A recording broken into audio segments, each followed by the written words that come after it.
Guys welcome back to my YouTube channel. ഇതാണ് ഞാൻ പറഞ്ഞ ആ സർപ്രൈസ് വ്ളോഗ്. കാണുമ്പോൾ തന്നെ നിങ്ങൾക്ക് മനസ്സിലാവും എവിടേക്കോ പോകാൻ പോകുന്നതാണെന്ന്.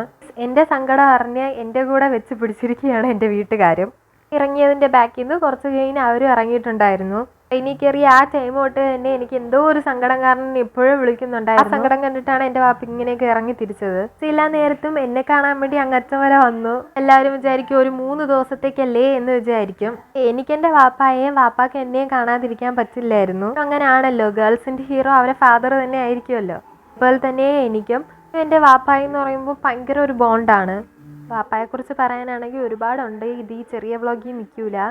അവരവിടെ എത്തിയിട്ടുണ്ട്. ഞാൻ എവിടെ എത്തുമ്പോഴും അവർ ചോദിക്കുക എവിടെ എത്തി എന്ന് ചോദിക്കുമായിരുന്നു. എന്നിട്ട് എൻ്റെ ഉമ്മ വിളിച്ചു പറഞ്ഞു, ഗോൾഡൻ ടെമ്പിൾ എത്തുമ്പോൾ എന്നെ ഒന്ന് വിളിക്കണേ, എനിക്ക് അവിടെ ഒന്ന് കാണാനാ എന്ന് പറഞ്ഞു. ഞാൻ വിചാരിച്ച ഓക്കെ വിളിക്കാമെന്ന് ഞാനും പറഞ്ഞു.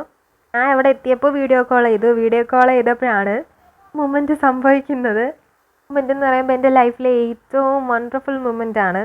ചെയ്യുന്നതിൻ്റെ ഇടയ്ക്ക് ബാക്ക് ക്യാമറ എടുത്ത് എനിക്ക് കാണിച്ചു തരികയാണ്. ഈ ടെമ്പിൾ അറിയാമോ എന്ന് ചോദിച്ചു. കേട്ട പാതി കേൾക്കാത്ത പാതി ഞാൻ അവിടെ നിന്ന് ഇറങ്ങി ഓടി. എനിക്കൊരു സങ്കടം വന്നപ്പോൾ എൻ്റെ ഒരു കണ്ണ് നനഞ്ഞപ്പോൾ എൻ്റെ വാപ്പായും ഉമ്മയും അവിടെ എത്തിയല്ലോ എന്നുള്ളൊരു സന്തോഷം എനിക്ക് ഭയങ്കരമായിട്ടും ഉണ്ടായിരുന്നു. സെയിമാണ് അവരെ വിട്ടിങ്ങനെ നിൽക്കുന്നത് ഇങ്ങനെയൊക്കെ. അപ്പോൾ എല്ലാവരും ചോദിക്കും ഇത് ഇച്ചിരി ഓവറല്ലേ എന്ന്. എനിക്കിതൊരു ഫോറെവർ മെമ്മറി ആയിരുന്നു. അടുത്തെല്ലാവരും ചോദിച്ചിട്ടുണ്ടായിരുന്നു കെട്ടിച്ചു വിടുമ്പോൾ എന്ത് ചെയ്യുമെന്ന്. പാപ്പ പറഞ്ഞു അത് അപ്പോഴല്ലേ അപ്പം നോക്കാമെന്ന്. അത് തിരിച്ചു പോയി. ഞാൻ കോഴിക്കോട് നിന്ന് ഞാൻ അവരെ കൂടെ റീജോയിൻ ചെയ്തു. ഒരു ദിവസം കോഴിക്കോടെല്ലാം കണ്ടിട്ട് തിരിച്ച് ഞങ്ങൾ തിരുവനന്തപുരത്തോട്ട് പോവുകയാണ്. ഒരു ഫാമിലിയെ കിട്ടിയാൽ ഞാൻ ഭയങ്കര ബ്ലെസ്ഡ് ആണ്. വീഡിയോ എഡിറ്റ് ചെയ്യുമ്പോഴാണെങ്കിലും ഞാൻ ഈ ക്ലിപ്പിങ്സ് ഒക്കെ കാണുമ്പോൾ എനിക്ക് ഭയങ്കര ഹാപ്പിനെസ് ആണ്. ഞാൻ ഈ ക്ലിപ്പൊക്കെ എടുത്ത് വെച്ചത് അതായത് യൂട്യൂബിൽ ഇടാമല്ലോ എന്ന് വെച്ച്. അതുകൊണ്ട് എന്തായാലും എനിക്ക് നിങ്ങളുടെ അടുത്ത് ഷെയർ ചെയ്യാൻ പറ്റി. ഈ വീഡിയോ ഇത്രയേ ഉള്ളൂ. എല്ലാവരും സബ്സ്ക്രൈബ് ചെയ്യുക, ലൈക്ക് ചെയ്യുക, ഷെയർ ചെയ്യുക.